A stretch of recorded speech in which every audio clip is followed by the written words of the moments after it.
ظالم لنفسی قال ما ظن ان تبید هذه ابدا وما ظن الساعة قائمة ولئن رددت الى ربی لاجدن خیرا منها منقلبا قال له صاحبه وهو يحاوره اکفرت بالذی خلقك من تراب ثم من نطفة ثم سواك رجلا لكن الله هو ربی ولا اشرک بربی احدا فلولا اذ دخلت جنتک قلت ما شاء اللہ لا قوة الا باللہ ان ترنی انا اقل منک مالا وولدا صدق اللہ العظیم رب اشرح لی صدری ویسر لی امری واحلل عقدۃ من لسانی یفقہوا قولی آمین یا رب العالمین۔ آج ہم نے ابلیس کی مجلس شورا کا مطالعہ شروع کرنا ہے، اور ایک عرصے سے دوستوں کا احباب کا مطالبہ تھا اور بعض کا بڑا پرزور اصرار تھا کہ یہ جو ہے مطالعہ کروایا جائے، اور یہاں کے لیے بھی طے ہوئے کہ ہم یہ کریں گے۔ میرا خیال ہے شاید 6 مہینے کے لگ بھگ ہونے کو آئے ہیں، اور پھر اس کے بعد یہ ہوا کہ عین جب وقت آیا تو بعض آراء ایسی آ گئیں کہ جس پر کوئی بات ایسی تھی کہ کسی اور کتاب کا یا منہج انقلاب نبوی کا مطالعہ کرایا جائے، تو وہ لوگ جو منتظر بیٹھے ہوئے تھے ابھی تک، تو ان کو بڑی اس پہ جو ہے نا تشویش لاحق ہوئی۔ تو بہرحال یہ انہی لوگوں کی تشویش کی بنیاد پر یہ ممکن ہوا ہے کہ ہم نے وہ فیصلہ تبدیل کر کے اس کا مطالعہ شروع کر رہے ہیں۔ بہرحال ہر وقت کا جو طے ہوتا ہے اللہ تعالیٰ کی تکوین میں، تو جو شاید یہی اس کا سب سے مناسب وقت ہے کہ جب ہم اسے شروع کر رہے ہیں۔ خیر میرے ساتھ تو ایک اور معاملہ پیش آیا کہ میں نے کبھی کلیات اقبال لی، پھر یہ کہ بعد میں پروفیسر یوسف سلیم چشتی صاحب نے جو اس کی مختلف کتابوں کی تشریحات لکھی ہیں وہ لی، تو جب اس کی ضرورت پیش آئی تو میں نے دیکھا تو اس میں بال جبریل بھی موجود ہے، زبور عجم بھی ہے، باقی سب کچھ ہے، لیکن ارمغان حجاز نہیں ہے۔ تو بہرحال پھر وہ کمپیوٹر نے جو ہے وہ ساتھ دیا، تو میں تو ابھی وہی والا فوٹو لے کے آیا ہوا ہوں، تو اسی سے انشاءاللہ تعالی میں پڑھوں گا بھی۔ اچھا، اس میں ویسے تو پڑھتے ہوئے عرصہ گزر گیا اور کئی دفعہ پڑھی بھی ہے، لیکن یہ کہ جب پڑھانے کے اعتبار سے پڑھی ہے تو خود نئے حقائق منکشف ہوئے ہیں۔ تو مجھے ڈاکٹر باسط بلال یاد آئے۔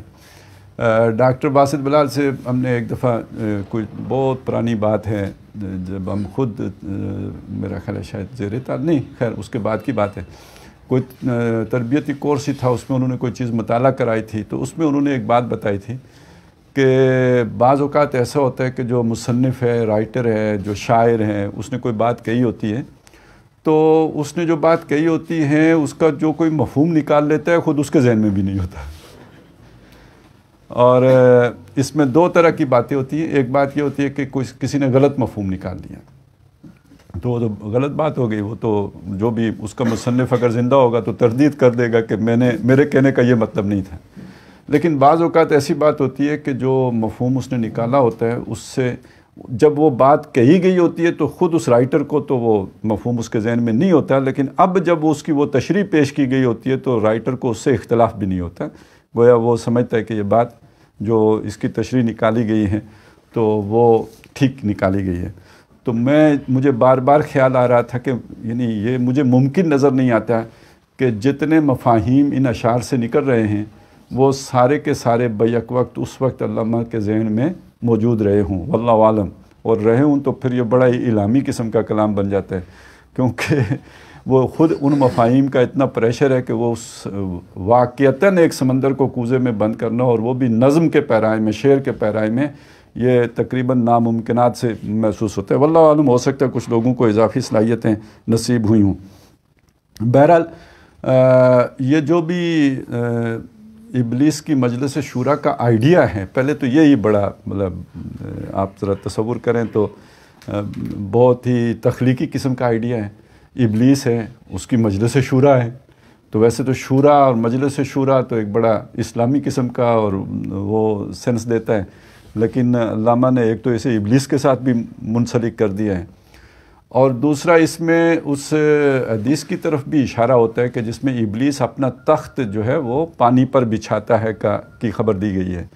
تو معلوم ہوا کہ بادشاہ سلامت تخت بچھائے بیٹھے ہیں اور ان کے وزیر مشیر اور مختلف جو بھی ان کے اکابر ہیں اور جیسے ہوتے ہیں نا قرب رکھنے والے لوگ، قریبی رفقا، وہ ان کے ارد گرد موجود ہیں. تو جو بھی ان کی سلطنت ہے وہ اس کے بے تاج بادشاہ ہیں. ظاہر ہے یہاں پہ انہی کا طوطی بولتا ہے، انہی کا حکم چلتا ہے، انہی کا آخری فیصلے کا اختیار بھی انہی کے پاس ہی ہے.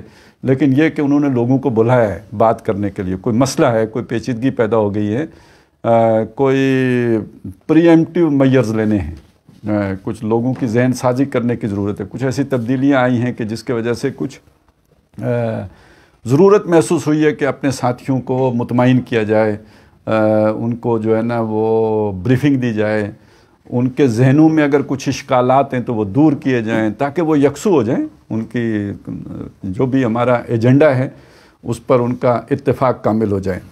تو ظاہر ہے جب اتنا بڑا ایک ہنگامی قسم کا اور غیر معمولی نوعیت کا ایک اجلاس بادشاہ سلامت نے طلب کیا ہے، یعنی ابلیس نے طلب کیا ہے، تو اب جب یہ اس کی جو ایک ابتدائی یا جسے کہتے ہیں اوپننگ جو بھی انہوں نے جو دی ہے اس کی، تو اس کی غرض و غایت بیان کرنی ہے اس میں، اور اس غرض و غایت میں انہوں نے یہ بتانا ہے کہ یہ کیوں بلایا گیا ہے، اس میں اس کی وجوہات کیا ہیں. تو وہ وجوہات انہوں نے خود بیان کی ہوئی ہیں اس میں.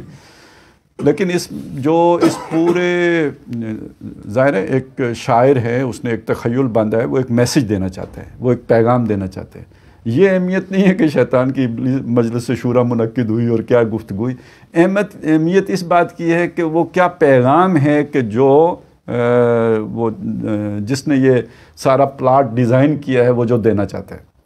تو اس میں اگر آپ دیکھیں تو ایک تو یہ کہ اس میں ایک کائنات کے بارے میں، انسان کے بارے میں ابلیسی نقطہ نظر کیا ہے، ایک تو یہ چیز ہمارے سامنے کھل کے آتی ہے. اچھا، ابلیس کا طریقہ واردات، اس کا طرز عمل کیا ہے، ایک تو طرز فکر ہے وہ سامنے آ گیا، ایک اس کا طرز عمل کیا ہے وہ سامنے آ جاتے ہیں. اور پھر یہ کہ ابلیس کو خطرہ کس بات سے، اسے ڈر کس شے کا ہے، اندیشہ کس چیز کا ہے. یہ اندیشہ ہے کہ جس نے اسے یہ اجلاس بلانے پہ مجبور کیا ہے. اور اس اندیشے کا ذکر اس پوری جو بھی محفل سجی ہے اس کے آخر میں جا کے ہوا ہے کہ وہ اگر ڈر ہے تو کس چیز سے ہے، اور وہ آئین پیغمبر کیا شے ہے جس سے میں توبہ کرتا ہوں، الحذر آئین پیغمبر سے 100 بار الحذر. تو یہ تو جا کے آخر میں کہانی کھلے گی. اور یہ ظاہر ہے کہ علامہ اقبال یہ پیغام ہے کہ جو دینا چاہتے ہیں کہ اوے نالائکو، تمہارے پاس یہ جو کتاب ہے جس کو تم چومتے رہتے ہو، جس کی تم ایک ایک حرف پہ 10 نیکیاں سمیٹتے رہتے ہو، اور جس کو تم ایصال ثواب فرماتے رہتے ہو، اور جس کی یاسین کے ذریعے سے تم مردے جو ہے وہ بغیر زہر کا ٹیکہ لگائے مارتے رہتے ہو، تو یہ اس کتاب کے اندر ایک ایسا پیغام بھی ہے کہ جو زمانے کو، دنیا کو تلپٹ کر سکتا ہے، وہ شیطان کے اس پورے ابلیسی نظام کو کے تار و پود بکھیر سکتا ہے. وہ پیغام کیا ہے؟ وہ ہے جو علامہ نے وہاں پہ بیان کیا ہے. یہ 1936 کی علامہ کی نظم ہے، اور اس میں یہ ذہن میں رکھیں کہ یہ بالکل ایک ایسی بات ہے، مجھے آج ذہن میں آ رہا تھا جب میں سوچ رہا تھا کہ یہ جاتے ہوئے آدمی کی اپنے ساری زندگی کی سوچ و بچار، تجربات، مشاہدات کا لب لباب اور نچوڑ ہے، یا مطالعے کا یا غور و فکر کا حاصل ہے کہ جو یہاں پہ آ رہا ہے، جسے وہ بیان کر رہے ہیں.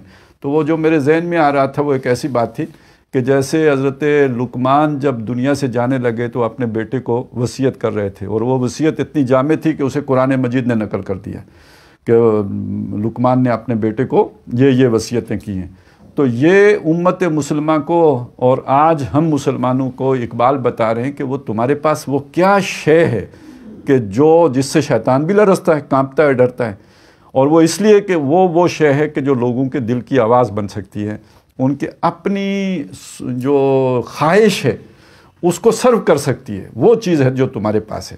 تو اصل تو کلائمیکس وہ ہوگا کہ جب ہم وہاں پہ پہنچیں گے، لیکن یہ کہ اس سے پہلے جو بھی بہرحال اس کے میدان بنایا ہے، زمین ہموار کی ہے، جو اس کے لیے علامہ اقبال نے جو بھی ذہن سازی کی ہے، تو وہ بھی پہلے اس پر بھی تھوڑا وقت لگا لیں. اور وقت لگانے کی ضرورت اس لیے ہے کہ جو لوگ شاعری سے شغف رکھتے ہیں، جو ذرا فلسفے سے شغف رکھتے ہیں، تو ان کے لیے تو یہ بڑی سطحی سی بات ہو سکتی ہے، مطلب بڑی آسانی سے سمجھ میں آ جاتی ہے، اور پڑھتے ہوئے تو آسانی سے سمجھ آ جاتی ہے، میں بھی ایسے ہی سمجھتا رہا ہوں، لیکن یہ کہ بات یہ ہے کہ اس میں بڑی گہری باتیں آئی ہیں، اور ہمارے اب جو نوجوان ہیں وہ بہت سی چیزوں سے تو بہت آگے ہیں، لیکن یہ والی جو چیزیں یہاں پہ بیان ہوئی ہیں ان کا مطالعہ نہیں ہے، ان کی طرف ذہن استعمال نہیں ہوا ہے، ان پر وقت نہیں لگا ہے، تو اس لیے ان پر ہمیں تھوڑا وقت لگا کے آگے بڑھنا ہوگا۔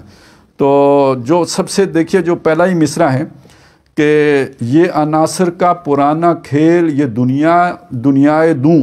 اب ذرا اس کو ذرا سوچیں تو اس میں دو تین چیزیں بڑی اہم آ گئی ہیں۔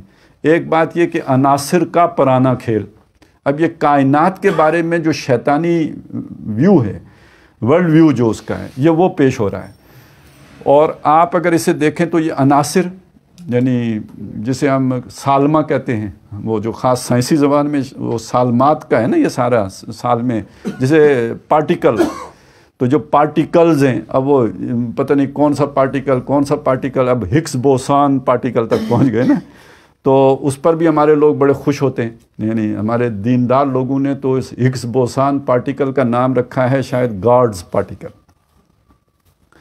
تو جب کسی سائنٹسٹ جنہوں نے وہ دریافت کیا نا، انہی میں سے کوئی ایک جب اس سے پوچھا تو یہ گاڈز پارٹیکل ہے، اس نے کہا I don't know God's particle ہے کہ ڈاگز پارٹیکل ہے، مطلب سائنٹیفک جو نقطہ نظر ہے وہ یہ ہے، تو ہم تو اس پہ بڑے خوش ہو رہے ہیں کہ یہ گاڈز پارٹیکل ہے۔ تو بہرحال میں کہنا یہ بات چاہ رہا ہوں کہ جو سائنسدان ہیں یا جو شیطان ہیں، ان کے نظر میں یہ عناصر کا کھیل ہے، اور یہ جو ہگس بوسان والی بات اگر ثابت بھی ہو گئی، ابھی تو تھیوری ہے، اگر ثابت بھی ہو جاتی ہے تو کیا ثابت ہوگا؟ بھائی اتنی ساری بات ثابت ہوگی کہ یہ جو انسان ہے اس میں ایک حیثیت دماغ کی ہے، تو بس یہ جو کائنات ہے اس میں وہ جو ہگس بوسان پارٹیکل ہے اس کی حیثیت دماغ کی ہے، وہ منظم کرتا ہے، وہ مربوط کرتا ہے، وہ مختلف پارٹیکلز کو ایک خاص شیپ میں وہ جو ہے وہ تشکیل کر دیتا ہے، یہ کام وہ آ کے کر کے غائب ہو جاتا ہے، بس اتنا سارا اس کا کام ہے، تو پارٹیکل یہ ہے۔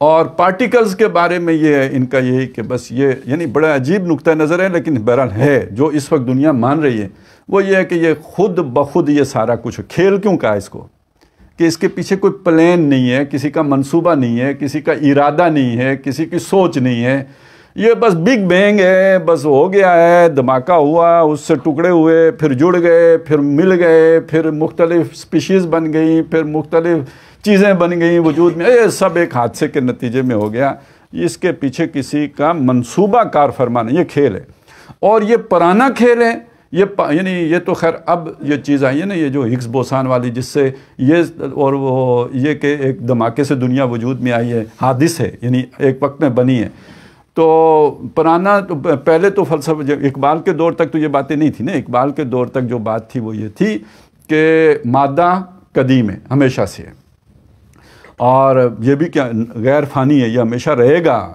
ایسا نہیں ہے کہ مادہ جو ہے نا وہ فانی ہو سکتا ہے۔ اب تو خیر یہ دونوں باتیں ختم ہو گئیں، لیکن یہ کہ پہلے تو یہ بات سمجھی جاتی تھی کہ مادہ ہمیشہ سے ہے اور ہمیشہ رہے گا، اور یہ ٹھیک وہی بات ہے کہ جو ہم اللہ تعالیٰ کے بارے میں کہتے ہیں۔ تو شیطانی نقطہ نظر سے جو ہماری یعنی حقیقت کے اعتبار سے جو مقام اللہ تبارک و تعالیٰ کا ہونا چاہیے، وہ مقام اس نقطہ نظر میں کائنات کا بنتا ہے۔ یہ پرانا کھیل، عناصر کا پرانا کھیل، ایک لفظ بول کے یہ وہ جو نشأت ثانیہ نہیں، وہ جو ڈاکٹر صاحب کی کتاب ہے نا، اسلام کی نشأت ثانیہ کرنے کا اصل کام، اس کے جو پہلا جو پورشن ہے جس میں انہوں نے تہذیب حاضر کا تجزیہ پیش کیا ہے، تو اس میں جو انہوں نے 3 باتیں کہی ہیں کہ یہ جو موجودہ تہذیب ہے جو پوری دنیا پہ پھیلی ہوئی ہے، جس کا استیلاء پوری دنیا کے اوپر ہے، تو اس میں 3 کی جگہ پہ 3 چیزیں آ گئی ہیں، اور ان میں سے پہلی بات یہ ہے کہ اللہ کی معرفت کی بجائے کائنات، یعنی اللہ کی جگہ پہ جو حیثیت اللہ کی تھی وہ کائنات نے اختیار کر دی ہے۔ انسان کی غور، فکر، سوچ و بچار کا محور اب اللہ کی یاد نہیں ہے بلکہ کائنات ہے، اس پر فوکسڈ ہو گیا ہے۔ تو یہ ہے در حقیقت ابلیسی نقطہ نظر، اس کا پہلا پلر یہ ہے کہ یہ عناصر کا ایک کھیل ہے، اس میں کسی کا عمل دخل نہیں ہے، کسی کی سوچ اس میں کار فرما نہیں ہے، کسی کا کوئی منصوبہ اس کے اندر نہیں ہے، یہ سب خود بخود ہے، اور یہ کھیل سے اس نے یہ مراد دی ہے۔ اور اب آپ یہ جو والا تصور ہے نا، یہ جتنے بھی آپ کے فلسفے ہیں، اگر آپ دیکھیں تو جسے بعد میں آ کے ڈارون نے منظم کیا کہ انسان ایک حیوان ہے، پھر اسی سے بات آگے چلی تو پھر حیوان کے اندر تو مختلف جبلتیں ہوتی ہیں نا جو اسے چلاتی ہیں، موٹیویٹ کرتی ہیں، متحرک کرتی ہیں، چلاتی ہیں. تو پھر وہ کسی نے کہا جی سیکس انسٹنکٹ ہے، تو کسی نے کہا ارج ٹو ڈومینیٹ کی ہے، تو کسی نے کہا کہ نہیں یہ پیٹ کا مسئلہ ہے کہ جو انسان کو متحرک رکھتا ہے. تو یہ تو ساری چیزیں انسان اور حیوان میں کامن ہیں، ایک جیسی ہیں. حیوانوں کو بھی یہی چیزیں متحرک رکھتی ہیں، کتے کو بھی یہی اس کی انسٹنکٹس ہیں کہ جو موٹیویشن دیتی ہیں. تو انسان کی موٹیویشن کا باعث بھی بس یہی چیزیں ہو گئیں. تو اس کا مطلب وہ ایک حیوان قرار پا گیا.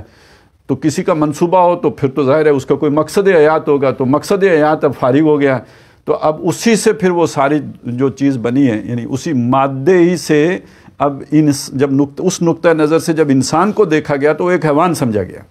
جب حیوان سمجھا گیا تو یہ جو پوری ایک تہذیبی خاکہ بن گیا، سیکس فری سوسائٹی ہونی چاہیے، یہ قدغن نہیں ہونی چاہیے، وہ قدغن نہیں ہونی چاہیے، یہ سزا نہیں ہونی چاہیے، فلانا، یہ جو سارا ایک پورا آپ کی ایک تہذیب یا ایک تمدن وجود میں آ گیا، یہ اسی مادہ پرستی کے بیچ سے وجود میں آیا. اب آپ کے جتنے بھی فلسفے ہیں وہ بس اسی کی شرح ہیں، اسی یعنی اس کا جو بیج ہے وہ یہ مادہ پرستی ہے، اسی سے یہ پھر سارے وجود میں آئے ہوں گے.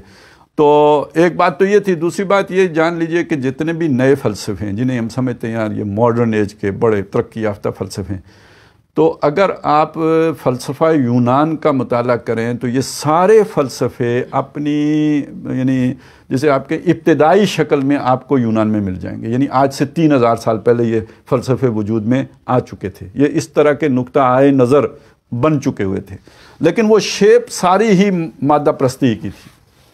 مادہ پرستی کا یہ ورژن، مادہ پرستی کا یہ ورژن، مادہ پرستی کا وہ ورژن. اب اسی میں پھر آپ آگے ہیں. یہ مارکسزم کیا ہے؟ روحانیت ہے. اس میں کوئی جو ہے نا وہ کوئی ملاکوتی کوئی جو ہے کوئی شے موجود ہو نہیں. یہ وہی مادہ پرستی کی ایک صورت جو ہے جس نے کمیونزم کی صورت میں ظاہر ہوا ہے. وہی پہلے ظاہر ہوا تھا کس صورت میں؟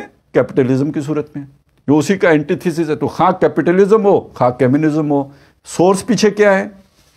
ایک یہ کیپٹل، وہ اس کے پیچھے جو ہے وہ میٹیریلزم ہی ہے. اسی سے آگے چلیں، آپ کے ہاں ایک تصور ہے جی جبریت کا تصور ہے، فاشزم کا تصور ہے. اس کے مقابلے میں لبرلزم کا تصور ہے. دونوں کے پیچھے کیا ہے؟ مادیت ہے. دونوں کے پیچھے مادہ پرستی کھڑی ہے. اسی طرح ایک تصور ہے ایک ایسے جبر کا، ایک ایسی اتھارٹی کا کہ جس میں جیسے وہ سیکیورٹی سٹیٹ کا تصور ہے کہ جس میں انسان کی آزادی کو سلب کر لیا جائے. اس کے مقابلے میں ایک لبرلزم کا تصور ہے کہ انسان جو لبرل ہو تو اس لبرلزم سے پھر انارکی نکلتی ہے. میں بھی آزاد، تو بھی آزاد. جب دونوں آزاد تو ہمارے اوپر جبر کسی کا نہیں ہونا چاہیے. تو یہ آخری درجہ اس کا کیا نکلے گا؟ ریاست بھی نہیں ہونی چاہیے، کیونکہ ریاست کا بھی تو ایک قانون ہے، ایک جبر ہے، ایک ضابطہ ہے. اصل میں یہ ہے وہ کلیش جو اب امریکہ میں شروع ہو چکا ہوا ہے. یہ ابھی اس کی ابتدائی شکلیں کہ اب جو اس کا یعنی آپ اگر لبرلزم کو لے کے چلیں گے تو اس کی آخری انتہا انارکی ہے. تو پھر ظاہر ہے جب آپ انارکی کی طرف آپ جاتے دیکھیں گے تو ریئیکٹ بھی کریں گے نا، پریمپٹ کر کے ریئیکٹ کریں گے. اور وہ ریئیکشن ہے جس کا نام ٹرمپ ہے. اب وہ اپنا پورا جبر والا لے کے، ابھی وہ پوری طرح آیا نہیں تھا، اور وہ جب آئے گا اگلا وہ ہوگا یا اس کا کوئی جو ہے نا چیلا ہوگا. تو اور وہ جب جیسے مودی آ گیا ہے انڈیا میں، کدھر گیا انڈیا کا لبرلزم اور کدھر گیا انڈیا کا سیکولرزم. لیکن شکلیں خواہ وہ آپ وہ کوئی اتھارٹی والی اختیار کر لیں، لبرلزم والی اختیار کر لیں، کیپٹلزم والی اختیار کر لیں، کمیونزم والی اختیار کر لیں، جب اس کو پیچھے جا کے دیکھیں گے جڑ میں تو کیا نکلے گا؟ عناصر کا پرانا کھیل والا. تو یہ ہے شیطانی نقطہ نظر. تو یہ دنیا اس وقت جو ہے جو سجی ہوئی ہے یہ شیطان کی دنیا ہے. اچھا، اس کو اقبال نے وہ شکوہ میں وہ بات کہی تھی نا، ہم رخصت ہوئے اوروں نے سنبھالی دنیا، پھر نہ کہنا توحید سے ہوئی خالی دنیا. تو یہ توحید سے خالی ایک مشرکانہ نظام پر مبنی دنیا ہے کہ جس میں اس وقت یہ والی تہذیب ہے. اور اس کی جو جڑ اور بنیاد ہے یہ سمجھنا، کائنات کے بارے میں یہ سمجھنا کہ اس کے پیچھے کسی کا دماغ، کسی کا منصوبہ، کسی کی سوچ کار فرما نہیں ہے، بامقصد تخلیق نہیں ہے، بلکہ یہ عناصر کا پرانا کھیل ہے. اب دیکھیے بس ایک ہی لفظ ایک ترکیب تھی عناصر کا کھیل، لیکن اس کے اندر یہ سارا کچھ موجود. اس لیے میں کہتا ہوں کہ اتنا تو اگر اقبال کے سامنے یہ سارا رکھا جائے تو وہ شاید اسے مان تو لیں، لیکن یہ ماننا شاید ان کے لیے بھی مشکل ہو کہ جب میں نے کہا تھا تو اتنا سارا میرے ذہن میں بھی تھا. واللہ عالم. تو یہ عناصر کا پرانا کھیل ہے. پہلی بات تو یہ ہو گئی.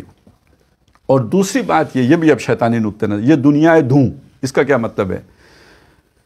یعنی میرا خیال ہے سورہ اعراف میں کہ جب اللہ تعالیٰ نے شیطان سے کہا کہ تو نے اس کو سجدہ کیوں نہیں کیا جس کے بارے میں نے حکم تجھے دیا تھا، تو اس نے کہا انا خیر منہ، میں اس سے بہتر ہوں، میں اس سے اچھا ہوں.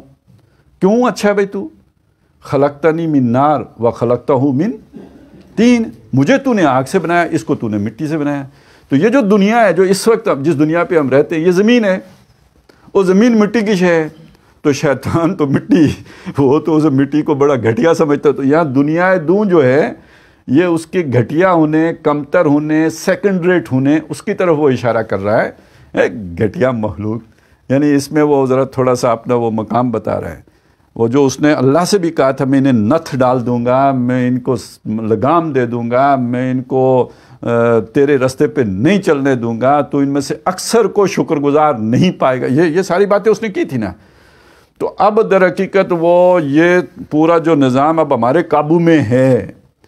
تو گویا یہ دنیا دوں کہہ کے انسان کو حقارت سے، یعنی ایک تو ویسے زمین ہی گھٹیا ہے، تو یہ زمین کا پیدا ہوا مٹی سے بنا، اس کو دیکھو نا میں نے نتھ ڈال کے رکھ لیا یا نہیں، میں جس راستے پہ میں لے کے جانا چاہتا تھا اس پہ چل پڑا یا نہیں. یہ میری سجائی دنیا ہے. اللہ کی بنائی دنیا تو ہاتھ سے مسلمانوں کے نکل گئی ہے. اب یہ میرا سٹیج ہے جو میں نے بنایا ہوا ہے. تو یہ گھٹیا انسان میرا کیا مقابلہ کر سکتا تھا؟ یہ حقیر، یہ کمتر. اب یہ ہے اصل میں وہ اصل شیطنت کے جو سامنے آ رہی ہے اس کی. یہ دنیا دوں، یہ گھٹیا لوگ. اور پھر ساتھ ہی اس نے ایک طنز جو ہے نا وہ فرشتوں پہ بھی ماری ہے کہ یہ جو ہے نا یہ جو دنیا دوں ہے، ساکنان عرش اعظم کی تمناؤں کا ہوں. اب یہاں بات وہ کلیئر ہو گئی کہ دنیا دوں میں اصل مخاطب زمین نہیں ہے بلکہ انسان ہے. اور یہ ساکنان عرش جو ہیں یہ کون ہے؟ فرشتے. ان کی تمناؤں کا خون کیوں ہے؟ کہ جب اللہ تعالیٰ نے اس ارادے کا اظہار کیا کہ میں زمین پر خلیفہ بناؤں گا، انی جاعل فی الارض خلیفہ، تو اس پر انہوں نے یہ ایک تو جس کی طرف اللہ کا رجحان تھا یعنی انسان، ان کے اس پر فرشتوں نے اعتراض کیا. اتجعل فیہا من یفسد فیہا ویسفک الدماء، اس کو بنائے گا جو زمین میں خون ریزی کرے گا اور فساد مچائے گا. اور دوسرا یہ کہ انہوں نے اگلی بات جو کی، وَنَحْنُ نُسَبِّحُ بِحَمْدِكَ وَنُقَدِّسُ لَكَ، ہم اللہ تیری تحمید بھی حمد اور تقدیس کرتے ہیں، تیری پاکی بیان کرتے ہیں. تو اس کا مطلب کیا ہے؟ اللہ انسان کو بنانا چاہتا ہے، فرشتے کہہ رہے ہیں یہ تو فساد کرے گا، ہم پاکی بیان کرتے ہیں. تو مطلب ہے اپنے آپ کو پیش کر رہے ہیں. ان کی تمنا یہ ہے کہ خلافت ہمیں ملے. تو اللہ تعالیٰ نے وہاں پہ ایک مظاہرہ کروایا حضرت آدم سے، وَعَلَّمَ آدَمَ الْأَسْمَاءَ كُلَّهَا ثُمَّ عَرَضَ، وہ پورا مظاہرہ ہوا. اس کے بعد ان کی تمنا کا خون ہو گیا. انہوں نے کہا سبحانک لا علم لنا الا ما علمتنا. تو یہ ان کی تمنا کا خون ہو گیا. تو اب یہ شیطان کو تو ساری بات معلوم ہے. مجھے اور آپ کو نہ معلوم ہو کہ ہماری اصل حقیقت کیا ہے، شروع کہاں سے ہوئے. شیطان کو سب پتہ ہے، وہ سب جانتا ہے. اس لیے اس نے یہ ذکر بھی کر دیا کہ یہ جو اس عرش کے جو مکین ہیں، جو فرشتے ہیں، یہ ان کی تمناؤں کے خون پر اللہ نے بنائی تھی یہ. اور دیکھو ہم نے وہ چھین لیا ان سے. اب اس میں اس نے اصل میں جو بٹوین دا لائن بات کہی ہے وہ یہ ہے کہ کہاں تھا وہ ورلڈ ویو کہ یہ اللہ نے بنائی ہے، اور کہاں آج انسان اس پہ سرنڈر ہو چکا ہے کہ یہ عناصر کا کھیل ہے. تو آپ ذرا ہماری کامیابی کا تو کچھ اندازہ لگاؤ نا کہ ہم نے خلیفہ صاحب کی مت کیسے ماری ہے، کہ ان کو کیا سے کیا بنا دیا ہے. اچھا، اب اس کے بعد اب یہاں پہ اس نے اپنی اصل بات بیان کی ہے کہ یہ اجتماع ہم نے کیوں بلایا ہے، پرابلم کیا ہے اور مسئلہ کیا درپیش ہے. کہتے ہیں کہ اس کی بربادی پہ آج آمادہ ہے وہ کارساز جس نے اس کا نام رکھا تھا جہان کاف و نو. کاف و نو کن، وَإِذَا قَضَىٰ أَمْرًا فَإِنَّمَا يَقُولُ لَهُ كُن فَيَكُون، تو گویا یہ کن سے بنی ہے. یعنی دیکھیں اب مسئلہ کیا ہے، شیطانی ورلڈ ویو کیا ہے، یہ عناصر کا کھیل ہے، ٹھیک ہے، اور اسلام کا ورلڈ ویو کیا ہے، یہ کن سے وجود میں آئی ہے. تقابل سامنے آ گیا نا. تو پہلے تو اس بات کو نوٹ کریں، تو اللہ کے نقطہ نظر سے تو یہ جہان کن ہے، ہمارے نقطہ نظر سے یہ عناصر کا کھیل ہے. ایک تو یہ وضاحت ہوگی، واضح ہو گیا ہے.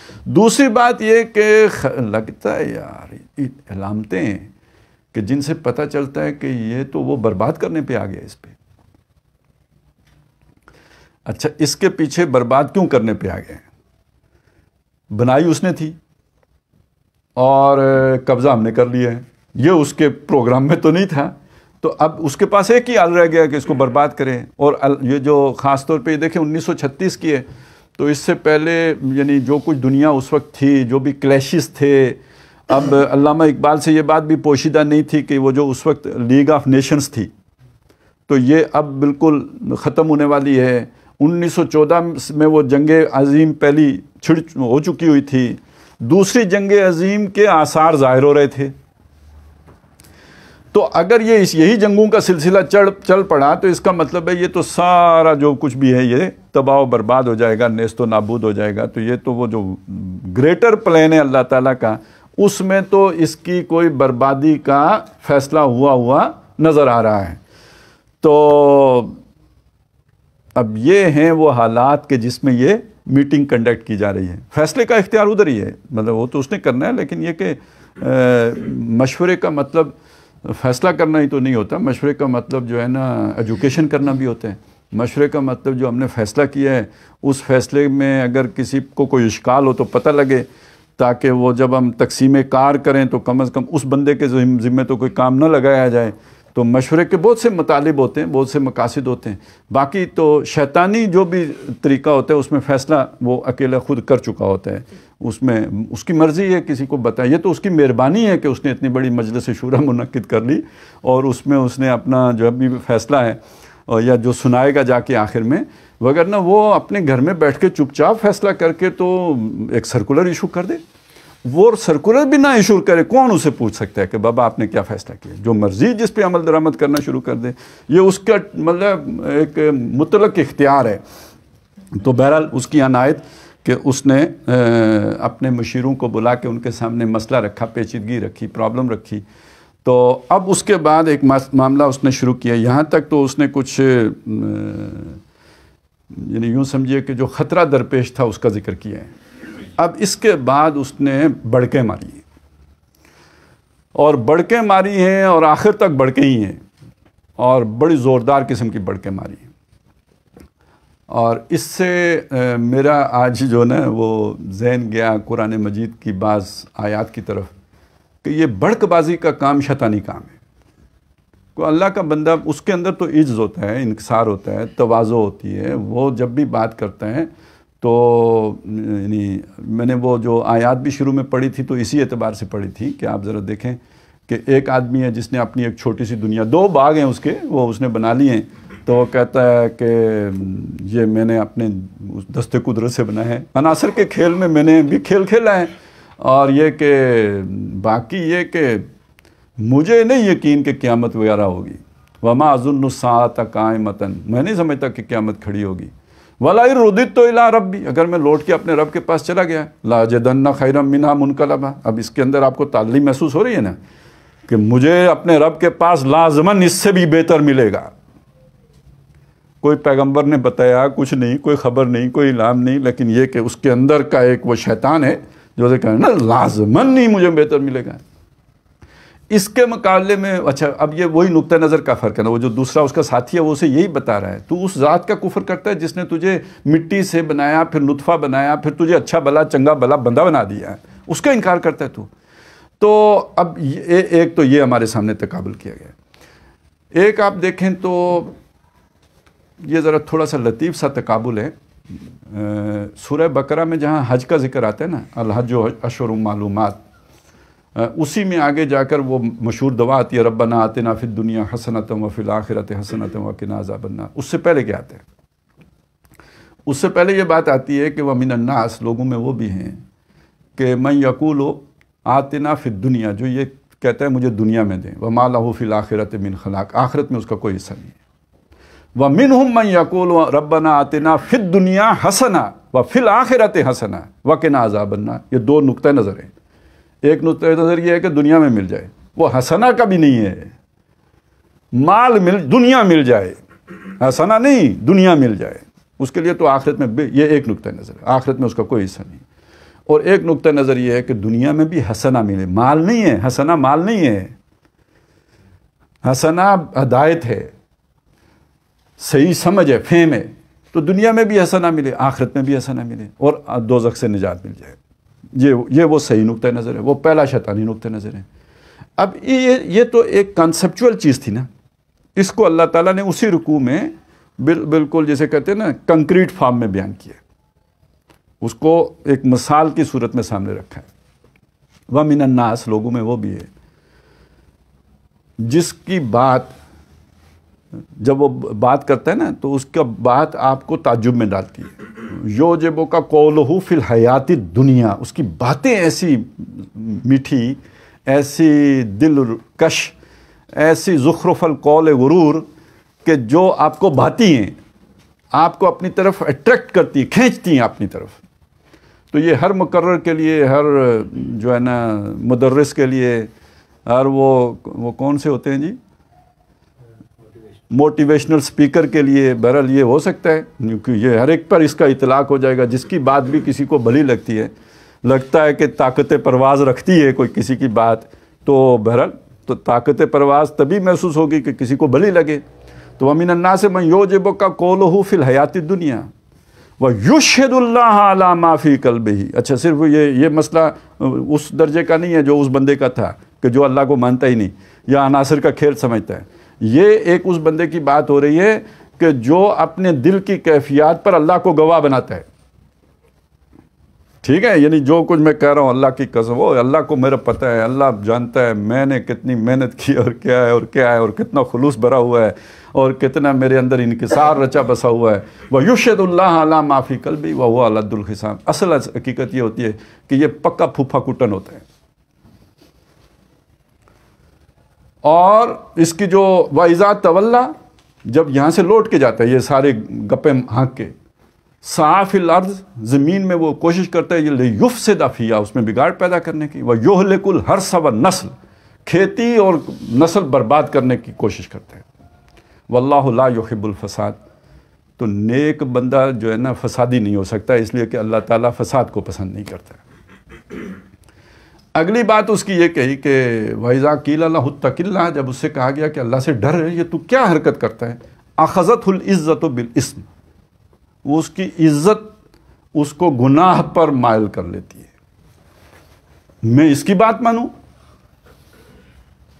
یہ گھٹیا انسان یہ مجھے سمجھائے گا، یہ جہل مرکب، جبکہ میں عالم، میں فاضل، میں رشد، میں راشد، میں مرشود، پتہ نہیں کیا کیا جو کچھ بھی ہوں، تو میں کیوں اس کی بات مانوں؟ تو ایک یہ کریکٹر ہے، یہ ہے وہ جو دنیا مانگ رہا ہے، یہ خود پسند شخص، یہ خود پرست شخص، اپنے ہی حسن کا دیوانہ بنا شخص، یہی شیطنت ہے۔ شیطان کو بھی یہی تھا نا، یہی اس شخص کا کردار ہے۔ اس کے مقابل جو اللہ تعالیٰ کردار لے کے آئے ہیں، جیسے وہاں پہ آیا تھا کہ وہ جو دنیا میں بھی حسنہ مانگتا ہے، آخرت میں بھی حسنہ مانگتا ہے، وہ کیا کردار ہے؟ یہ ہے من یشری نفسہ، جو اپنا نفس بیچتا ہے ابتغاء مرضات اللہ، اللہ کی مرضیاں، اللہ کی خوشنودی حاصل کرنے میں اپنا نفس بیچتا ہے، اللہ راضی ہو جائے۔ یہ کنٹراسٹ سامنے آ گیا نا ہمارے۔ تو یہ ایک شیطانی کردار ہے، یہ ایک جو ہے وہ رحمانی کردار ہے۔ رحمانی کردار کے اندر یہ ہے کہ وہ یہ نہیں دعوے کرتا میں نے یہ پھڑے نہیں مارتا، لافزنیہ نہیں کرتا۔